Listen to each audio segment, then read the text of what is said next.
반갑습니다. 오늘 이 자리는 우리 AI 강사 여러 교수님들과 함께 청소년 AI 리터러시 출판의 의미와 방향을 함께 나누기 위해서 마련된 자리입니다. 우리는 교실과 현장에서 미래 세대에게 AI를 올바르게 전하는 안내자이자 또 어떻습니까? 변화를 이끄는 선도자이지 않습니까?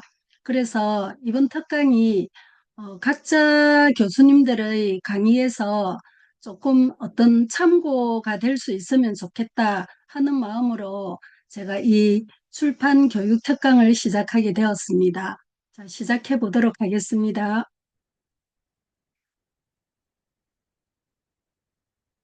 네, 출판 기능 특강 청소년 AI 리터러시란에 대해서 시작하겠습니다. 저는 별로 아시는 분은 많지 않을 텐데, 어, 디지털 융합교육원에서 AI 생성형 AI에 대한 공부를 하고요. 그리고 이제 우리 AI 리터러시 강사협회에서 지금 또 활동을 하고 있습니다. 그래서 AI에 관한, 특히 요즘에는 리터러시에 관한 공부를 조금 더 집중적으로 하면서 그에 관한 책들을 지금 집필을 하고 있는 중입니다. 그 중에서 이번에 청소년 AI 리터러시란이라는 책을 쓰게 되었고요. 그리고 이제 평소에 아이들하고 제가 이렇게 많이 만나다 보니 그 청소년에 대한 저 나름대로의 조금 책임감이 있습니다. 그래서 우선 어른들에 대한 AI 리터러시라는 교육도 우리가 많이 하고 있지만 청소년에 대한 교육을 조금 더 깊이 있게 생각하고 교육을 해야 되지 않을까 하는 마음에서 제가 이 책을 적게 되었습니다. 자, 이렇게 제 소개는 하고요. 우선 책에 대한 목차를 한번 살펴보려고 합니다. 제가 이 표지 같은 경우에 직접 제가 만들었는데 저 나름대로 표지에 대한 의미를 두었거든요. 어떤 의미로 이 표지를 만들었느냐 하면 청소년과 이제 이 로봇이 이렇게 사이좋게 걸어가되 하지만 로봇보다는 사람이 더 우선, 즉 청소년이 더 우선되어서 가야 된다. 이런 마음으로 제가 키의 높낮이로 가지고 저 나름대로 의미를 한번 부여해 봤습니다. 자, 그래서 먼저 목차를 한번 살펴보겠습니다. 이 교재가 아니고 책이죠. 이 책에는 이제 크게 큰 목차를 10개로 만들었는데 첫 번째 AI 리터러시 개념과 필요성, 그리고 인공지능의 역사 발전 과정에 대해서 이제 우리가 뭐든지 해보면 어떻습니까? 그 부분에 대해서 현재 이런 모습이면 그 이전 어떤 역사를 가지고 얘가 지금 현재 이런 모습일까라는 것을 알 때 조금 더 제대로 알 수 있지 않을까 싶어서 인공지능의 역사 발전 과정에 대해서도 넣었고요. 그리고 세 번째는 AI의 기본 원리 이야기. 그리고 네 번째 AI의 다양한 활용 분야. 사실 이 활용 분야는 학생들을 제가 요즘 만나보면 어른들 같은 경우에는 하나를 가르쳐 주면 우리가 하나를 배우면 그 하나를 제대로 숙지를 잘 못하거든요. 그런데 청소년들 같은 경우에는 하나를 가르쳐 주면 두 개, 세 개를 그들은 잘 이해를 합니다. 훨씬 더 확장하는 속도가 빠르고 이해하는 속도도 빠르더라고요. 그래서 이런 부분이 장점도 있지만 한편으로는 교사들이 잘 이렇게 학생들이 그런 특징을 알고 교육을 해야 되는 분야인 것 같기도 합니다. 그리고 다섯 번째 AI 시대의 윤리와 책임에 대해서 적었고요. 그리고 이제 여섯 번째는 청소년을 위한 AI 학습 방법.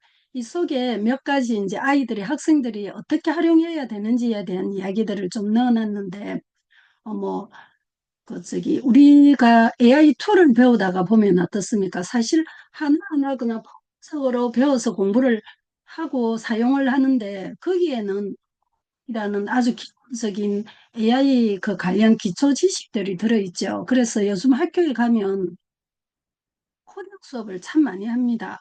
그래서 그런지 학생들이 이제 AI 툴 같은 것들을 사용을 해보면 이해하는 속도도 빠르고 한마디를 하면 탁 알아서 딱 이렇게 알아듣더라고요. 그리고 우리가 모르는 용어들도 오히려 성인이 모르는 용어들을 학생들이 더 많이 있고 이런 것들이 이제 AI에 대한 기본 기초 지식을 많이 습득을 하는 그 때문에 그런 것 같습니다. 그리고 학교마다 가보면 코딩 교육을 많이 하고 있거든요. 그 부분이 영향을 많이 받는 것 같아서 제가 이 책을 집필하면서 저도 나름대로 생각한 게 그 이전에는 사실은 코딩이라는 이야기를 많이 들었지만 내가 굳이 그 컴퓨터 관련해서 뭐 전공을 하는 것도 아닌데 코딩 공부를 해야 될까 하는 생각을 했었습니다. 그런데 이 책을 쓰면서 제가 어떤 생각이 들었느냐 하면 AI를 제대로 사용을 하려고 하면 적인 것만 알 것이 아니고 아주 깊이는 아니더라도 그래도 어느 정도 기초 지식은 조금 알아야 되겠다. 그러려면 코딩 공부를 해야 되지 않을까 하는 생각을 했었습니다.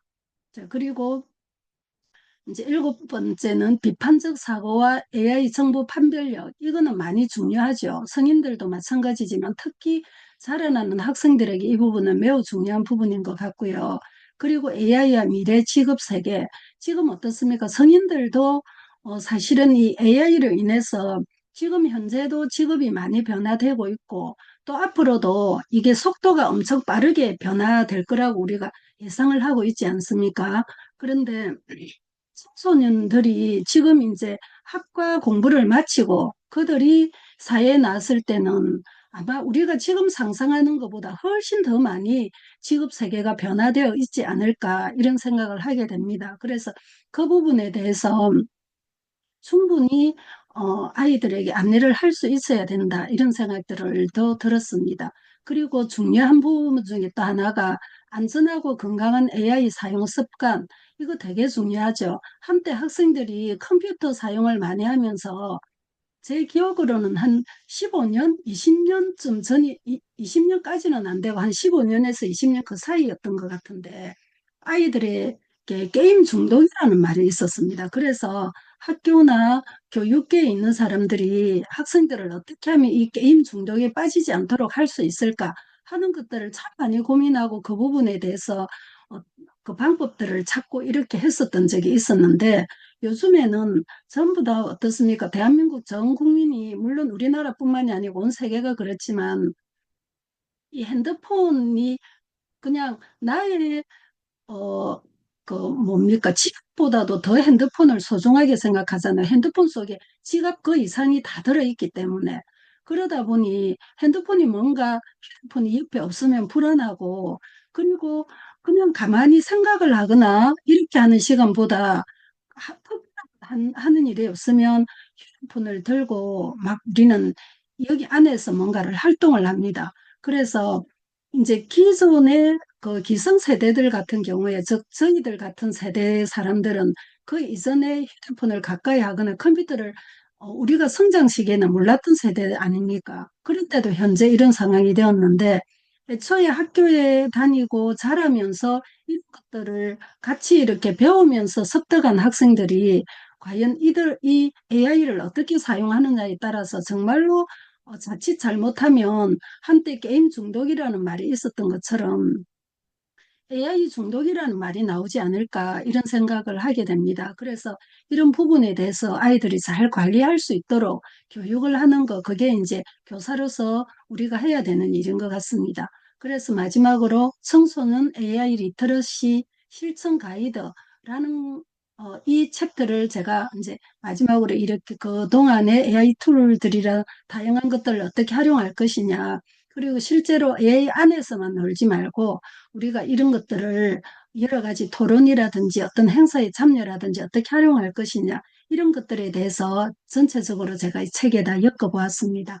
자, 그리고 제가 여기 먼저 이제 목차 끝나고 프롤로그와 에필로그를 일부러 여기에다 우리 강의 시간에 그 뭡니까 교수님들께 좀 보여드리고 싶어서 제가 일부러 여기에 에필로그와 프롤로그를 넣었습니다. 자, 그래서 청소년들 같은 경우에는 어떤 지금 한참 어떻습니까? 자아가 성장하는 시기라서 이 시기에 우리가 어떤 생각으로 어떤 철학으로 이 학생들을 지도를 하고 그들을 방향을 잡아줄 것이냐, 이게 되게 중요한 것 같았습니다. 그래서 제가 뭐 내용까지는 자세히 들여다보지는 않겠지만 이런 부분을 조금 생각해야 될 것 같다 하는 마음에 프롤로그와 에필로그도 여기 한번 넣어봤습니다.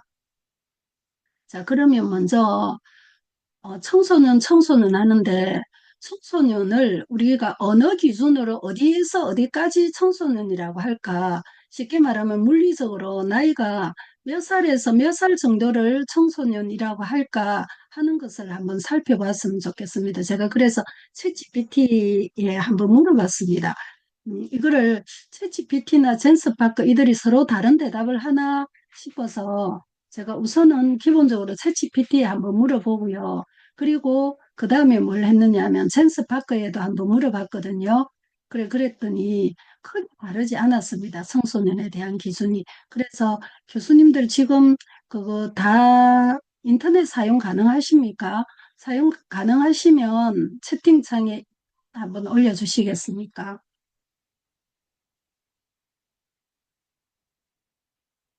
음,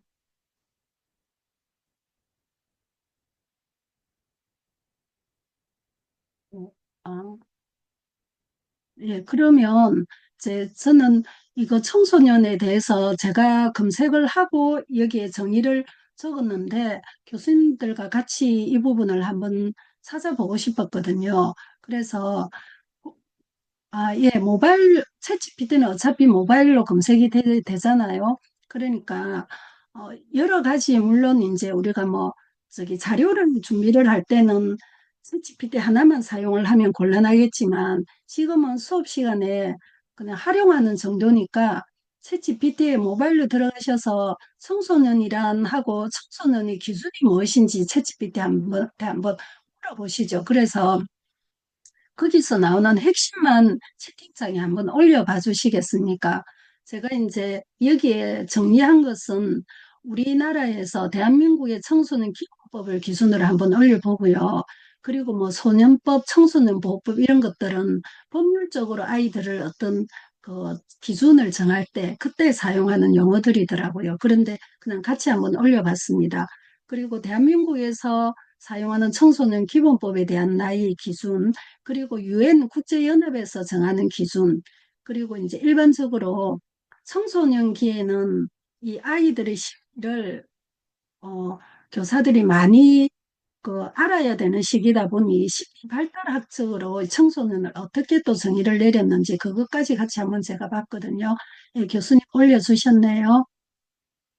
혹시 교수님 이거 보시고 가능하시면 마이크 켜시고 교수님이 정리한 자료에서 청소년이란 이 정도의 기준으로 말을 하는 것 같다 하고 한번 이야기해 주시기 가능하실까요? 재미나이 모바일로 했습니까? 예. 가능하시면 스피커 켜서 한번 이야기해 주시고요. 아니면 예, 계속 제가 그냥 진행하겠습니다. 혹시 저 스피커 교수 말씀하실까요? 네네. 신진주 교수님 반갑습니다. 예, 네, 안녕하세요. 먼저 특강 축하드립니다. 네, 저는 감사합니다. 모바일로 듣고 네, 있는데요. 아까 김유성 교수님께서 모바일도 가능하다고 하셔서 제미나이 깔려 있는 거에서 이제 검색을 해봤는데요. 네, 일단 그 말씀하신 유럽이나 다른 국가마다의 기준이나 그리고 이제 사용되는 그 청소년 그 각 법제나 용도에 따라서 청소년에 대한 그 나이 기준은 당연히 달라질 거라고 생각을 해요. 그래서 너무 구체적으로 들어가기 전에 대한민국 청소년 기본법 관련된 것과 그다음에 청소년 보호법 관련된 부분을 썼습니다.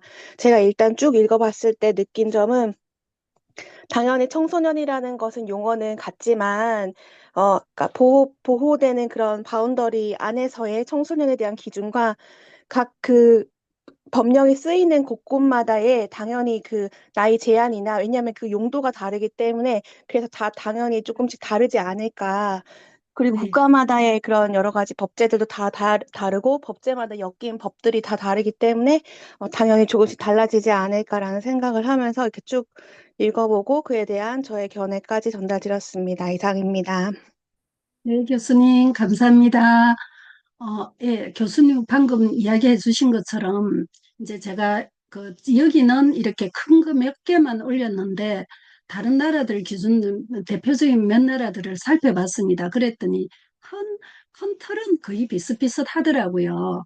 그래서 이제 한마디로 딱 우리가 정리를 해보면 나이로 치면 9세에서 24세, 우리나라에는 유행 기준은 15세에서 24세, 예, 그리고 WHO 심리학에서는 10세에서 19세로 합니다. 자, 그래서 즉 중요한 거는 이들을 정리해 보면 아동과 성인 사이죠. 자아 미래를 준비하는 가도기적 세대, 이 세대의 학생들을, 즉 시기를 우리는 청소년이라고 하는 것 같습니다. 하는 것 같은 게 아니고 하죠.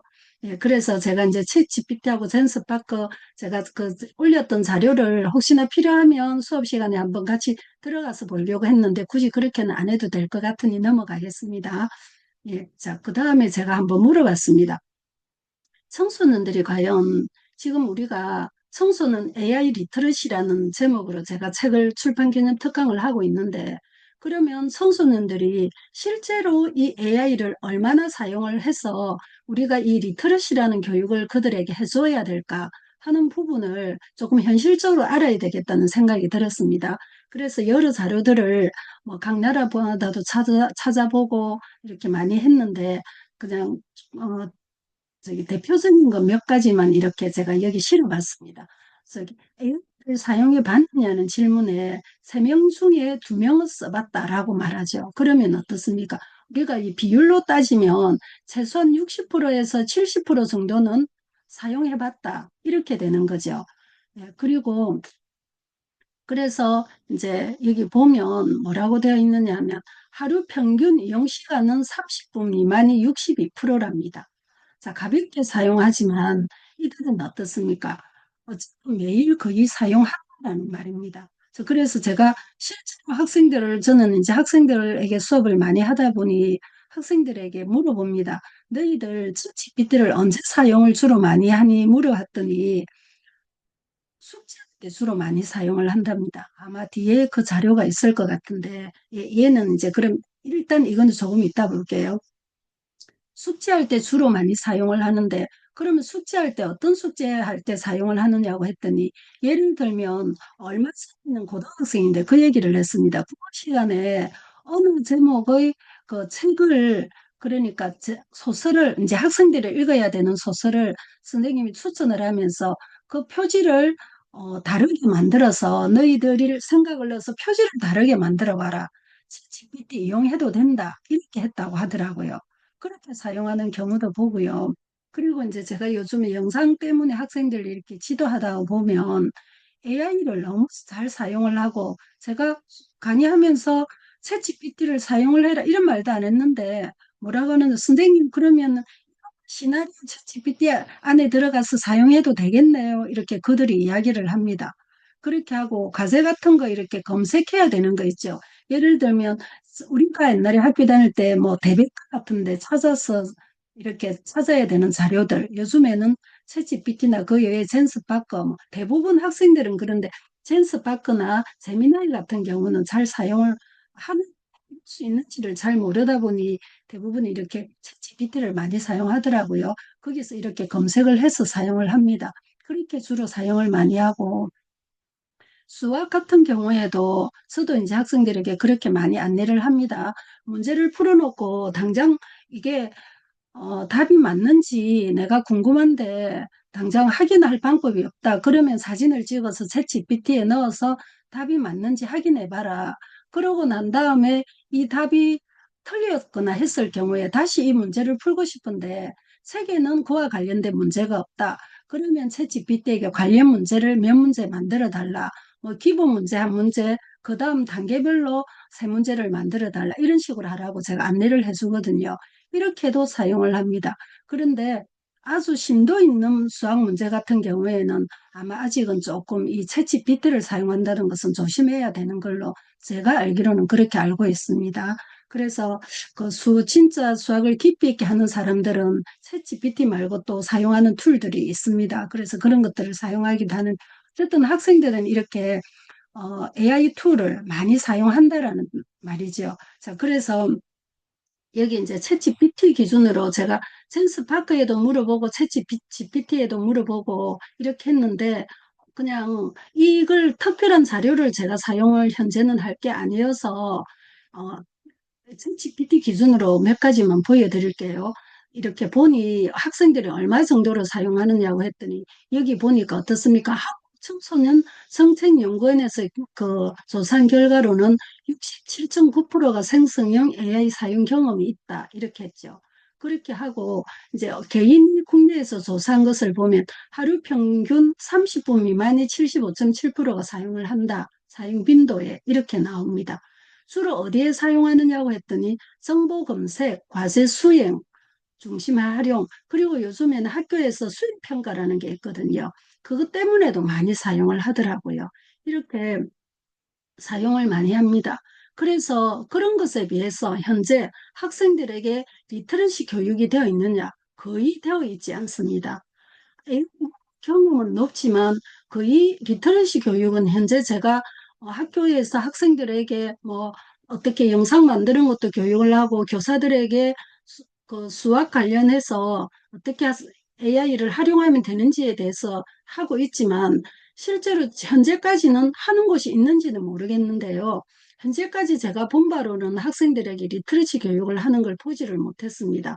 그런데 아니나 다를까 자료에서도 리터러시 교육을 하는 건 아직 현재 별로 못 찾아봤습니다. 그래서 이런 걸 보면 어떻습니까? 우리가 청소년에게 정말로 리터러시 교육이 필요하구나 하는 것을 정말 실감을 하게 되는 것 같습니다. 자, 그래서 그러면 청소년은 챗GPT나 기타 AI 툴을 이제 사용하는 것에 대해서는 방금 거기까지 정리를 해보고요. 이제 이거 한번 우리 교수님들하고 한번 알아봤으면 좋겠습니다. 즉 뭐냐면 이 학생들이 그 챗GPT나 기타 AI 툴을 사용할 때 이 사용 회사에서 어느 정도 열려 있는지, 사용하고 싶으면 누구나 사용할 수 있는지, 아니면 얘들은 기준 이상이 되면 아예 열어지지 않도록 되어 있는지 그것에 대해서 한번 알아보면 좋겠거든요. 제가 그 조사한 바로는 어땠느냐 하면 대부분 이제 챗GPT나 이런 툴들이 13세 미만은 사용하지 못하게 되어 있고요. 13세에서 18세 정도까지는 부모의 어떤 관리나 동의하에 사용할 수 있도록 이렇게 되어 있더라고요. 그런데 조금씩 툴마다 약간은 차이는 있는데 큰 틀은 그랬습니다. 그리고 그러면 학교 같은 경우에도 요즘에 이런 AI 툴들을 많이 사용하죠. 제가 그 영상 지도를 하는 학교에서도 챗GPT도 사용하고 수도 사용하고 비드노스로 자기 소개하는 것도 하고 뭐다 한번 할 것도 하고 그러는데 실제로 어떻게 되느냐면 학교에서는 학교 계정을 만들어 놓습니다. 학교 계정을 만들어 놔서 그 계정을 이용해서 우리가 학생들이 사용을 하거든요. 그러면 처음에 계정을 사용할 때 학교마다 약식의 아마 그 담당자에 따라서 차이는 있는데 대체적으로 어떻게 하느냐 하면 담당 교사가 있어서 예를 들어서 우리가 챗GPT를 학생들에게 사용을 할 거다 그러면 우선 우리가 사용하고자 하는 그 툴을 담당 교사한테 이야기를 하면 그 툴을 사용하도록 열어줍니다. 담당 교사가. 그러면 이제 그 툴을 사용할 수 있고 이렇게 되거든요. 그러면 한번 열어준 그 툴에 대해서는 이제 그 강의가 끝날 때까지는 사용을 할 수 있어요. 다시 그 담당 교사가 그때 사용할 때마다 뭐 확인을 해준다거나 이렇게 하지 않아도 가능하더라고요. 그래서 현재 저는 학생들에게 영상 그 지도를 하면서 어떤 것들을 사용해 보느냐 하면 챗GPT, 캡컷, 비더노즈, 그 부류, 그리고 저기 우리 뭐 젠스파크나 이런 데서 하는 배우설이 있죠. 그런 것들도 사용하고 이런 것들 주로 많이 사용합니다. 그런데 사용하는데 전혀 문제가 없었습니다. 이미 이제 학교에서 개정 다 되어 있는데 그래서 이것도 많이 사용하는 것 중에 하나네요. 수노 AI 이거 가지고 뭐 주제 하나에 맞춰서 노래를 만들어서 이렇게 하고 있거든요. 그런데 그동안에는 제가 이제 이번에 이 툴 사용 기준에 대해서 정말로 우리가 좀 제대로 알고 학생들에게 안내를 해야 되겠다라는 생각을 책을 쓰면서도 했고 제가 현장에서도 그 생각을 했었거든요. 왜 그 생각을 더 하게 되었느냐 하면 실제로 이제 아이들하고 영상을 만들어서 이걸 학기 때 발표를 할 건데 학교에서 이제 털어놓기로 했는데 그러려면 우리가 조금 영상을 잘 만들고 싶잖아요. 그러면 우리가 사용하는 모든 툴을 얘들이 사용할 수 있나? 그게 가능한지 이제 현실적으로 그런 문제가 있었습니다. 그래서 제가 이 부분에 대해서 조금 더 현실적으로 생각을 하면서 한번 그 자료를 찾아봤습니다. 자, 교수님들, 제가 그 청소년이 챗GPT를 사용할 수 있나요? 이게 지금 뭐냐면 교수님들이랑 같이 제가 프롬프트를 한번 찾아봤으면 해서 직접 결과를 제가 알려드리는 것보다 그렇게 하면 어떨까 해서 제가 올리는 프롬프트거든요. 그래서 그 이걸 보고 칠 수 있으면 하시고 아니면 제가 이 부분을 그 어떻게 상에 좀 드릴까요? 제일 먼저 청소년이 GPT를 사용할 수 있는지 이거 한번 그 검색해 보시면 좋을 것 같은데 검색이 가능하실까요? 검색 가능하시면 채팅창에 1번 올려주시겠습니까?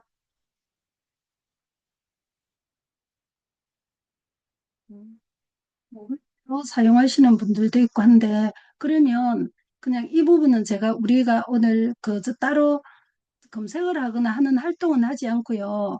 저는 이제 오늘 어차피 이 수업이 뭐 어떤 실습을 하는 게 아니고 그 출판 특강이어서 책 속에 어떤 것들을 놓았는지에 대한 이야기들을 할 시간이어서 제가 그냥 꼭 그 알고 넘어갔으면 좋겠다. 책 속에 내용이 있지만 그런 것들로 구성을 했었습니다. 그래서 이런 것들을 한번 나중에라도 교수님들 뭐 청소년은 챗GPT를 사용할 수 있는지 그리고 학교에서 만든 방금 제가 학교 개정에 대한 이야기 했지 않습니까? 학교에서 만든 개정은 어떤 사용 기준이 있는지 그리고 챗GPT 외에 들이 많이 있죠. 우리는 그런 툴들을 현재 사용을 할 겁니다. 지금도 사용하고 있고요. 그런데 이제 내년에는 그렇잖아요. 현재 우리가 알고 있는 정보만으로도 내년에는 훨씬 더 활성화되어서 AI를 학생들도 사용하게 될 것 같습니다. 그랬을 때 이런 툴들을 어디에서부터 어디까지 사용할 수 있는지 그걸 명확히 알아야지 교사들이 안내가 가능하겠죠. 그리고 제가 학생들에게 가보니 캡컷을 엄청 많이 사용을 하더라고요. 그런데 이 캡컷 기준에 대해서는 어느 정도인지 수도 AI 그리고 이런 것들에 대해서 현재 어떤 법안이 정해져 있는지 들을 조금 명확하게 알아봤으면 좋겠습니다. 그런데 이제 사용 기준 같은 경우에는 현재 제가 이 책을 만들면서 알아본 자료는 어땠냐면 조금 전에 말한 것처럼 대부분 13세부터 사용이 가능한데요. 그리고 13세에는 13세부터 18세까지는 그냥 학생들이 마음대로 사용할 수 있는 게 아니고 18세까지는 부모의 동의하에, 즉 부모의 어떤 지도하에 사용할 수 있다. 이런 대체로 툴들이 그랬습니다. 하나하나 제가 몇 개, 우리가 흔히 사용하는 툴들을 하나씩 들어가서 찾아봤거든요.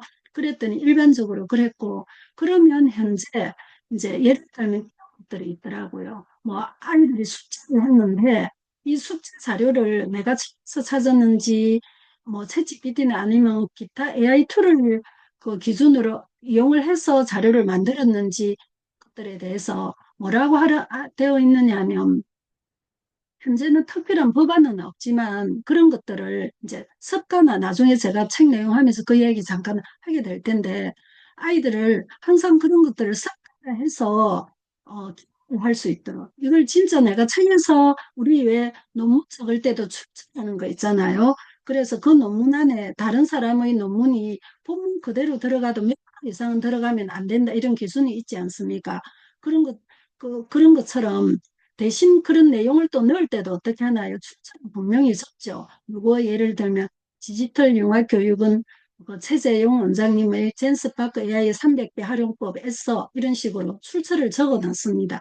그런데 그렇게 출처를 밝히는 걸 학생들에게 지금 이제 AI를 배우는 시점에서 처음에서부터 그런 것들을 이렇게 습관화 시켜 놓는 거 그게 참 중요하겠다라는 생각이 들었습니다. 자, 그래서 현재는 AI 툴에 대한 청소년 사용 법안에는 현재는 정해진 게 없나요?라고 한번 그 교수님들 꼭 한번 물어보시기 바랍니다. 그래서 제가 그 책을 만들 때 자료 찾아본 자료에는 현재는 없는 걸로 나왔습니다. 그래서 얼마 전에도 어땠습니까? 큰 사건이 한번 있었잖아요. 그럴 때 이제 여러 말들이 많았는데 이렇게 되다 보면 현재 우리가 AI가 지금 급속도로 발전을 하다 보니 이게 그 일반화되다 보니 이제 이런 것들을 필요로 하는데 그 준비가 되지 않은 상태에서 이 속도가 사용 속도가 빨라서 이런 일들이 생기는 것 같습니다. 그래서 차츰차츰 아마 법안 같은 경우에는 필요한 부분 만들어지지 않을까 이런 생각들이 듭니다. 그러면 청소년에게 이 AI가 필요한 이유가 무엇인지, 즉 AI 리터러시 교육을 해야 하는 이유가 무엇인지에 대한 정리를 제가 한번 이 책 속에다 해봤거든요. 첫째, 청소년 시기는 가치관과 사고방식이 어떻습니까? 완전히 형성이 되어 있는 시기가 아니고 형성되어 가는 시기죠. 그래서 이 학생들에게 뭐가 옳고 뭐가 잘못된 것인지를 명확하게 알려줘야 됩니다. 그래야지 사후에 그것을 바탕으로 해서 이 툴들을 사용을 하게 되겠죠. 그래서 사고방식이 형성되는 시기이기 때문에 매우 중요합니다. 가치관이 지금 확립되어 있는 시기도 아니죠. 그래서 필요하고, 그리고 이 학생들은 어떻습니까? 어떤 상황에 대해서 어떻게 그런지를 잘 모르잖아요. 그래서 그것들에 대해서 그냥 무비판적으로 다 받아들입니다. 학생들이, 청소년들이 받아들이는 건 어떤 거냐면 재밌고 신기하고 그냥 다 받아들이죠. 예, 이상한 거 있으면 막 보여주면서 선생님 이거 있어요 하면서 유튜브로 보여주고 이러더라고요. 그런데 그런 것들을 보면서 정말로 참 이렇게 리터러시 교육이 빨리 시급하다라는 것을 현장에서도 많이 생각을 하게 됩니다. 자, 그리고 요즘에 이제 제가 학교에서 본 게 어떤 게 있느냐 하면 얼마 전에 우리나라 정부에서 지금 이게 정책이 바뀌었잖아요. 그 부분에 대해서 아이들도 어찌나 많이 얘기를 하는지 영상을 만들으라고 했더니 그 걸 가지고 영상을 만들더라고요. 그래서 이제 그거는 우리가 학교에서 이 교육용으로 만드는 영상으로는 이게 아니다라고 제가 지도를 해서 학생들에게 적절한 주제로 바꾸긴 했는데 그런 식으로 또 어떠냐면 아이들이 북한 이야기도 많이 해요. 물론 아이들마다의 특징이겠지만 그런 것들을 재밌어 합니다. 재밌어 하면서 되게 관심을 가지거든요. 그게 바로 어떻습니까? 학생들이 무비판적으로 받아들이는 태도 때문에 위험하죠. 그리고 이제 세 번째가 참 중요한 것 중에 하나인 것 같습니다. 진로 선택과 취업 준비에 어떻습니까? 이 AI가 되게 큰 영향을 미치죠. 조금 후에 제가 진로에 대한 이야기를 잠깐 할 텐데 이 책 속에 그 내용이 있는 거라서 그런데 이 진로 선택에 어떻습니까? 이 AI가 영향을 많이 미치기 때문에 이것들을 어떻게 잘 활용을 할 것인지에 대해서 정말로 청소년의 교육이 잘 되어줘야 되겠죠. 아주 긍정적으로 좋은 영향을 줄 수 있도록. 자, 그래서 이 부분에 대해서 청소년에게 AI가 필요한 이유에 대해서 제가 책 속에 마지막에 이렇게 정리를 했습니다. AI 기술을 효율적으로 활용하면 학습 효율을 높이고 창작 활동을 확장하며 새로운 취미와 기회를 발견할 수 있다.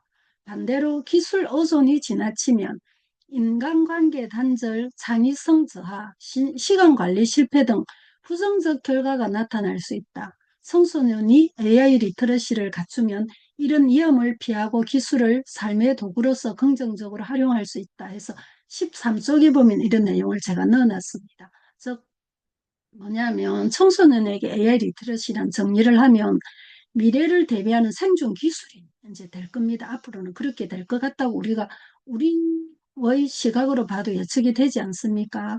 그런데 이제 그런 시대에 책임 있는 디지털 시민이 되기 위해서 어떻습니까? 이게 선택 교양이 아니고 필수 교양입니다. 잘 교육을 시켜야지, 올바른 길로 안내를 해야지 이들이 이 좋은 도구를 잘 사용할 수 있겠죠. 자, 지금 여기에 보면 저는 이 이야기를 보면서 시간 관리 실패 이런 것들 보면서 어떻습니까?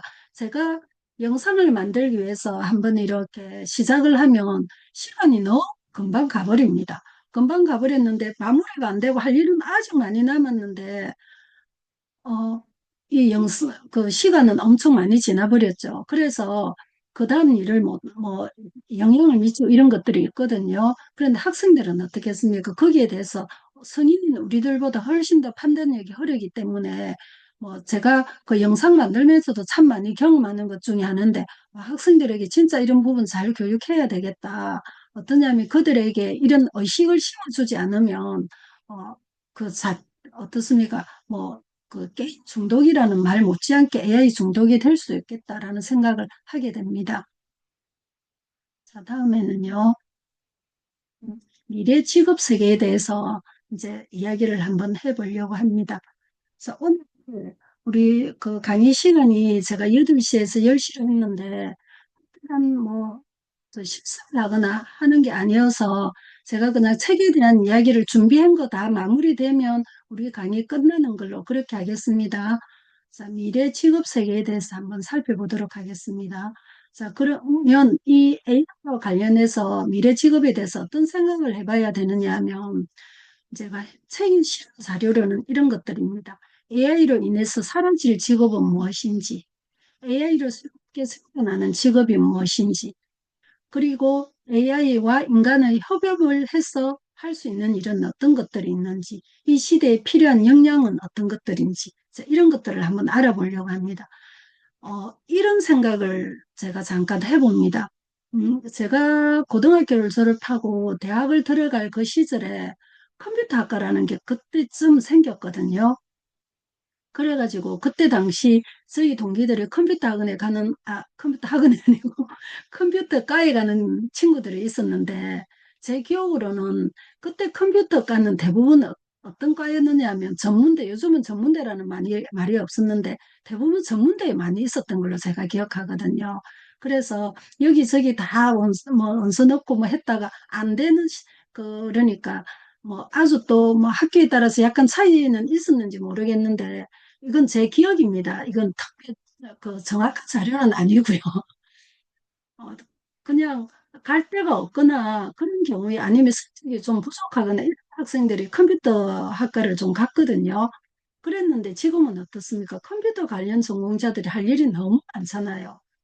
그런데 우리 기준으로 보면 우리가 고등학교 졸업하고 대학 다니고 그 시대에 비해서 지금은 세월이 이렇게 많이 지났는데 발전 속도가 엄청 많이 걸렸죠.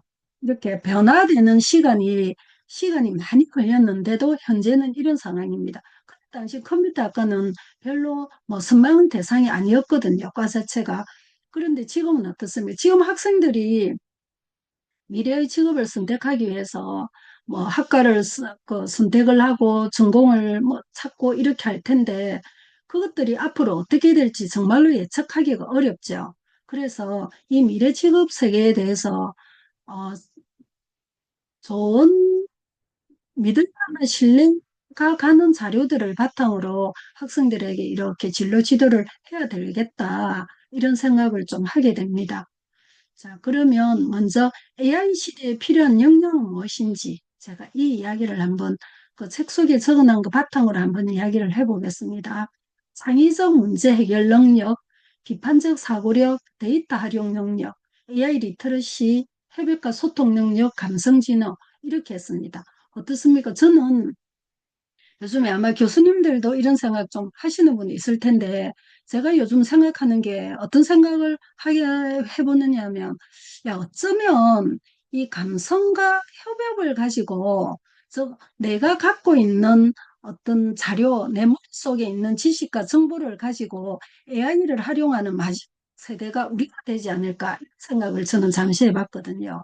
왜 그러냐면, 우리 그 교수님들 AI 활용해 보면 어떻습니까? 그냥 어느 정도 키워만 주면 이들이 거의 한 70%, 80% 정도 해결해 주잖아요. 거기에서 어떤 방향을 우리가 잡느냐, 이쪽으로 해달라 하고 우리의 창의적 문제 해결 능력 또는 우리 창의적 생각, 이거는 거기에 딱 넣으면 그다음부터는 그래서 우리는 AI 에이전트라는 말을 사용하지 않습니까? 나의 비서처럼 알아서 그냥 정말 좋은 자료로 내가 하면 할 수 없을 정도의 모양으로 이렇게 만들어줍니다. 그런데 그러면 왜 제가 이런 지식과 정보를 바탕으로 AI를 사용하는 마지막 세대라는 말을 제가 하게 되었느냐 하면 그런 정보들이 우리의 머릿속에 너무 많이 들어있잖아요. 우리는 공부를 하면서 직접 외우고 뭐 암기하고 뭐 하면서 공부해가지고 글도 다 우리 손으로 쓰고 이렇게 했잖아요. 논문도 우리는 어땠습니까? 전부 책 도서관에 가서 찾아가면서 전부 적었죠. 저도 그때 손으로 적고, 뭐, 물론 타이핑 치기도 했지만, 그렇게 했던 기억이 있거든요. 그래, 그렇게 했는데, 지금은 어떻습니까? 한 어떤 툴에 딱 들어가가지고 자료 탁 치면 좋은 논문들이 주르륵 나옵니다. 그래서 그것들을 또 내가 읽어보지 않아도 거기서 필요한 자료를 탁탁 찾아가지고 AI가 딱 짜집기를 해주잖아요. 그러니 학생들이 공부를 할 수 있는 이제 머릿속에 공부를 넣을 수 있는 기회는 자꾸자꾸 줄어드는 것 같습니다. AI가 그 이상을 또 그 도움을 주기도 하겠지만, 그래서 저는 언뜻 그런 생각이 들더라고요. 아, 정보를 우리 머릿속에서 넣어가지고 AI를 사용하는 마지막 세대가 우리 세대가 어쩌면 될지 모르겠다라는 생각을 잠깐 해보기는 했습니다. 자, 이건 저의 개인적인 생각입니다. 자, 그래서 AI 시대에 필요한 역량에 대해서 지금 이야기를 하고 있는데, 협업과 소통 능력, 이거 되게 중요한 것 같습니다.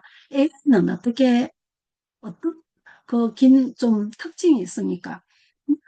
예를 들면 사용하는 GPT 같은 경우에 어, 챗GPT가 서로 왔다 갔다 소통을 하기는 하는데 사람하고 소통할 때하고 다릅니다. 어떻습니까? 이 챗GPT는 내가 뭔가를 원하면 네, 맞아요, 좋아요 하면서 전부 나의 생각을 현재는 좀 대부분 그렇더라고요. 나의 생각을 맞다고 그래요, 잘했다고 그러고 칭찬해주면서 계속 그렇게 자료를 줍니다. 그러면 어떠냐면 그렇지 않아도 비판적 사고력 때문에 지금 우리가 이 부분을 혹시나 결핍되지 않을까라는 것들을 고민을 하고 있는 시점인데, 그러다 보니 난 사람의 학생들의 이 비판적 사고 능력이 어떻게 될까? 과연 어느 성장이 가능할까? 성장이 아니고 퇴보하는 건 아닐까? 이런 생각을 하게 되죠. 그리고 또 어떻습니까? 사람과 사람이 만나서 어떤 일을 하다가 보면 그 사람 늘 다르잖아요. 생각이 이게 맞았으면 내랑 또 생각이 다를 수도 있고 그러다 보니 이 협업을 하는데 나가는 그때 상황에 따라서 또는 경우에 따라서 어, 노력을 많이 해야 됩니다. 하나의 어떤 프로젝트를 완성하기 위해서는. 그런데 AI하고 둘이서 어떤 작업을 하다 보면 이 능력이 유지가 아니고 제 생각에는 조금 떨어지지 않을까, 퇴보되지 않을까 이런 생각을 좀 하게 되거든요. 그래서 이제 이 협업 능력 것들 때문에도 학생들이 동아리나 직접 사람들을 만나서 뭐 멘토나 이런 것들을 활동을 좀 해야 된다라는 생각이 듭니다. 그리고 중요한 거 하나 마지막에 뭡니까? 감성지능. 아마 제가 챗GPT에 어떤 자료를 찾으려고 글을 쓰려고 어떤 주제에 대해서 딱 주면서 이렇게 이 주제를 소재를 넣어서 이렇게 글을 완성해 달라고 넣으면 이렇게 보면은 감성이라는 말이 단어로는 들어가는데 실제로 내용은 별로 감성이 없다는 걸 제가 느끼거든요.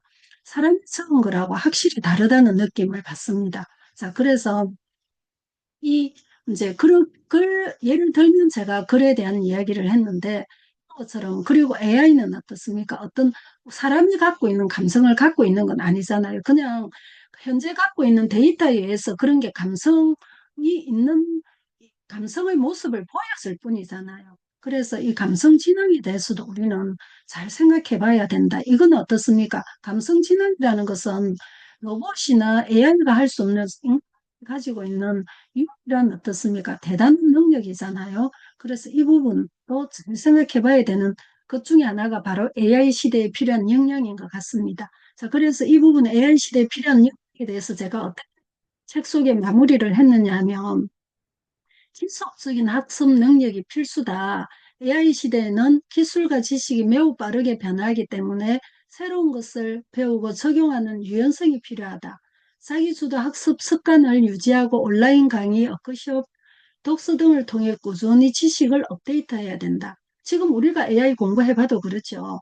정말로 하루하루 다르게 지금 요 며칠 사이에 소라2가 나왔다고 계속 이 프롬프트를 넣어서 이런 그 이미지 영상 만들 수 있다면서 그렇잖아요. 그런데 그거 조금 신기하다 괜찮네 이거 사용하면 되겠다면 그 너머에 더 좋은 툴이 또 나옵니다. 베오스리가 얼마 전에 나와가지고 막 좋다고 그랬더니 곧 있어서 바나나가 나왔잖아요. 나노 바나나가. 그러다가 또 요즘에는 어떻습니까? 나노 바나나 제대로 사용도 못했는데 지금 또 소라 이야기하고 더라고요.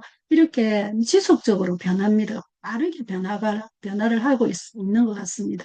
자, 그래서 자기주도 학습 습관을 유지하고 온라인 강의 뭐 이런 것들 등등을 꾸준히 지식을 업데이트해야 되고요. 이제 이런 시대에 맞는 고루 갖춘 청소년이 단순히 AI에 적응하는 수준을 넘어서 AI 시대를 어떻게 해야 됩니까? 적응이 아니고 선도를 해야 됩니다. 선도하는 인재로 성장할 수 있다. 즉, AI와 경쟁하는 것이 아니라 자신의 역량을 확장하는 도구로 삼아야 됩니다. 즉, AI가 나보다 더 나아서는 안 되고요. 내가 AI보다 낫고, 그리고 나는 AI에게 명령만 할 뿐입니다.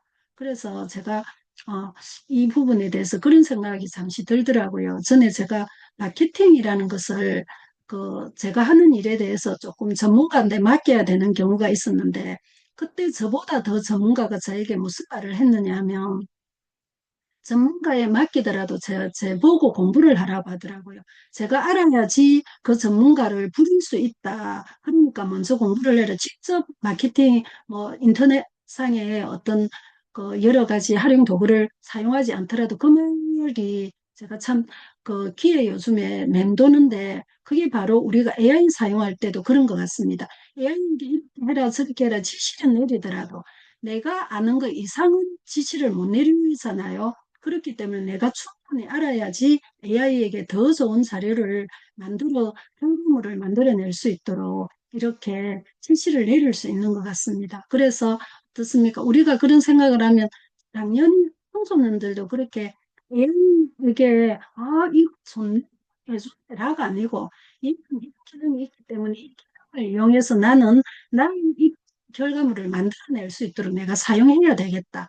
이렇게 청소년들에게 우리가 교육을 해야 되겠죠. 이런 것들이 AI 시대에 필요한 역량이 아닐까 하는 생각으로 이런 내용을 넣어봤습니다. 자, 그리고 다음은 청소년 진로 설계 방법에 대해서 이야기를 하겠습니다. 자, 자신에 대한 깊은 이해가 있어야 됩니다. 그래서 진로 설계를 하면서 어떻습니까? 나에 대해서 모르고 진로 설계를 할 수 없죠. 물론 이제 지금 여기는 진로 설계를 하기 위한 방법에 대한 이야기를 하고요. 그러고 난 다음에 제가 AI하고 관련된 진로 설계하는 것을 이야기해 보도록 하겠습니다. 우선은 자신에 대한 깊은 이해가 있어야 되고, 그리고 미래 산업과 직업 동향에 대해서 조사를 해볼 필요가 있습니다.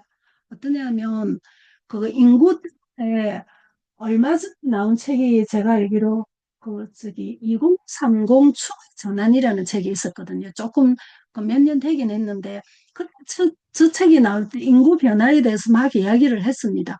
그런데 지금은 그게 우리에게 현실이 되어 있죠. 대한민국이 그 그 노인이 급성장하는 뭐 이런 국가 중에서는 몇 위를 할 것이다라고 했는데 그 이야기를 들었던 게 그렇게 오랜 세월이 아니고 그냥 몇 년 전이었습니다.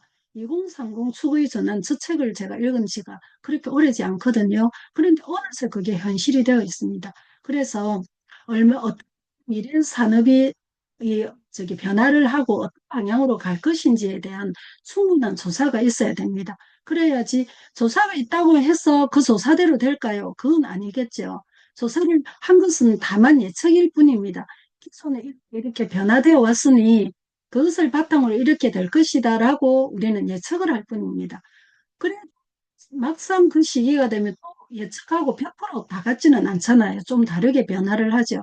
그런데 이런 조사조차도 안 하고 그냥 막연히 나의 생각으로 그 미래 진로 설계를 했다. 그러면 조금 곤란한 일이 생길 수도 있지 않겠습니까? 그리고 다음은 AI입니다. AI와 결합 가능한 전공과 기술을 탐색하는 것도 중요하다. 저는 요즘에 이런 생각을 해봅니다. 제가 그 기존의 전공은 뭐 AI가 아니잖아요. AI나 컴퓨터 관련 쪽이 아니죠. 그런데 제가 하는 일을 좀 더 잘하려고 하니까 AI 공부를 해야 되겠다는 생각을 제가 GPT가 나온 그 다음에 그러니까 그 생각을 깊이 했던 게 2024년이었거든요. 2024년에 공부를 이제 계속 공부를 하면서 그거를 공부를 해서 괜히 골치 아프겠다 이런 생각이었습니다. 그래서 그냥 내가 하던 거 다른 거 그냥 하지 말고 이걸 그냥 기존에 있는 지식을 가지고 잘 활용하자 이렇게 했는데 자꾸 특히 이제 제가 동기가 그거였거든요. AI 공부를 하게 됐던 동기가 디지털 교과서 때문이었습니다.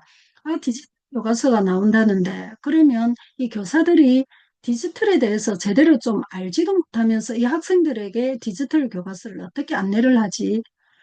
거기에 들어있는 지식은 알고 있다고 하지만 그래도 이 디지털에 대한 흐름은 알아야 되지 않을까라는 생각 때문에 제가 고민을 많이 했습니다. 그러다가 작년에 이제 결정을 해야 되겠다라는 생각을 하고 작년 가을부터 AI 공부를 좀 했습니다. 시작을 했는데 그러고는 지금까지 해도 끝이 없고 하나를 하고 나면 그 다음에 두 개, 세 개가 더 공부해야 되고 이런 상황들이 생기거든요. 하면서 느끼는 게 이제 지금 우리가 많은 지식과 정보를 갖고 있는 상황에서도 AI 공부를 하면 이렇게 해야 될 게 많은데 어떻습니까? 하면 할수록 또 이것들을 활용할 기회가 더 많이 생긴다는 거죠. 그래서 어떤 AI와 결합 가능한지 전공의 기술을 탐색하는 게 학생들에게 매우 중요한 부분인 것 같습니다. 자, 그리고 진로 설계 과정에서 실제 경험을 통한 검증이 필요합니다. 그러면 학생들이 어떻게 이렇게 실제 경험을 하겠습니까? 라는 문제가 생기잖아요.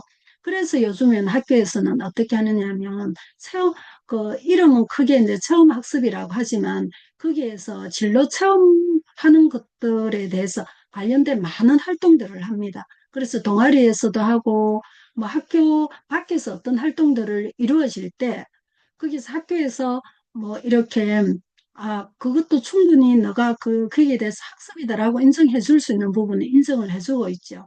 그래서 어떻게 하느냐면 그냥, 이런 것들이 있다, 뭐 재미있게 하는 거 이런 거 말고, 실제로 이런 것들을, 예를 들어서 AI면 AI 어떻게 우리가 직업에 사용이 되는지 그런 것들을 그 경험을 해보는 검증이 좀 필요하겠다. 그러면 어떤 것들로 통해서 가능할까요? 뭐 인턴십이나 대학생들 같은 경우에 인턴십이나 아니면 요즘에는 봉사활동은 초등학생들부터 하잖아요. 봉사활동, 동아리 활동, 온라인 프로젝트 참여 이런 것들을 통해서 좀 해볼 필요가 있을 것 같습니다. 자, 그래서 청소년의 진로 설계 방법에 대해서는 이렇게 제가 정리해 봤습니다. 청소년이 이렇게 적극적이고 유연한 진로 설계 방법을 익힌다면 AI 시대의 빠른 변화 속에서도 방향을 잃지 않고 어떻게 되겠습니까? 40만의 길을 개척할 수 있을 것이다. 라는 생각으로 제가 정리를 해봤습니다. 자, 첫 시간에 50분이 지금 조금 넘어서 여기까지 하고요. 그리고 10분 잠시 쉬고, 그리고 남아있는 이제 자료들 한번 살펴보고 그렇게 하도록 하겠습니다. 잠시 쉬도록 하겠습니다.